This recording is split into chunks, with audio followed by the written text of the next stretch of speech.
Bonjour et bienvenue sur Radio Nationale du Cambodge. Voici les titres de notre journal. Les journalistes jouent un rôle important pour la paix et la démocratie. La réunion de la Commission de la coopération et du développement de l'Assemblée parlementaire de la francophonie se termine avec succès et ouverture de 3 centres du programme d'équivalence en éducation de base. Vous êtes à l'écoute de Radio Nationale du Cambodge sur 105.70 FM et sur 918 AM.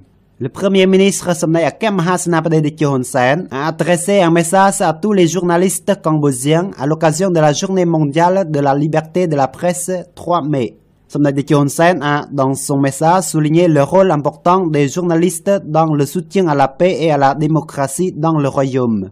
Le chef du gouvernement royal les a en outre encouragés à ne rapporter que la vérité dans la société, à faire des critiques constructives, à continuer de rehausser leurs compétences et leurs connaissances et à s'en tenir à leur code d'éthique.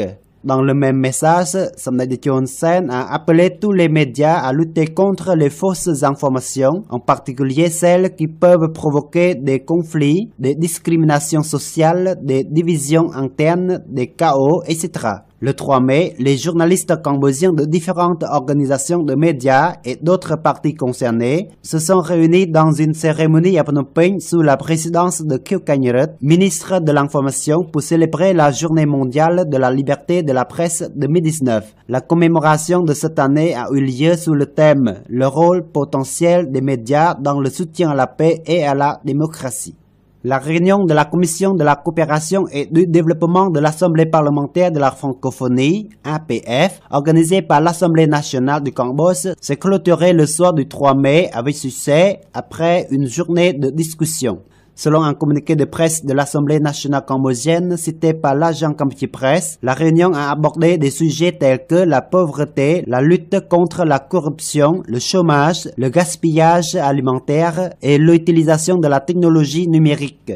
Pan Pagna, président de la commission de l'Assemblée nationale cambodgienne de la législation et de la justice et chef de la session cambodgienne de l'APF, qui a présidé la cérémonie d'ouverture de la réunion, a mis l'accent sur la stabilité politique, la paix et la haute croissance économique du royaume durant plus d'une décennie dernière, ainsi que les bonnes relations avec d'autres pays, y compris les pays membres de l'APF. Il a ajouté que l'investissement était l'un des facteurs de développement les plus importants et que sans l'appui de la communauté internationale, y compris les pays membres de l'APF et de nombreux investisseurs étrangers, le Cambodge n'aurait pas pu reconstruire aussi rapidement après des années de guerre civile. Madame Angélique Nyoma, présidente de la Commission de la coopération et du développement de l'APF, a remercié le Cambodge d'avoir organisé la réunion et a souligné la participation très responsable du pays à l'APF.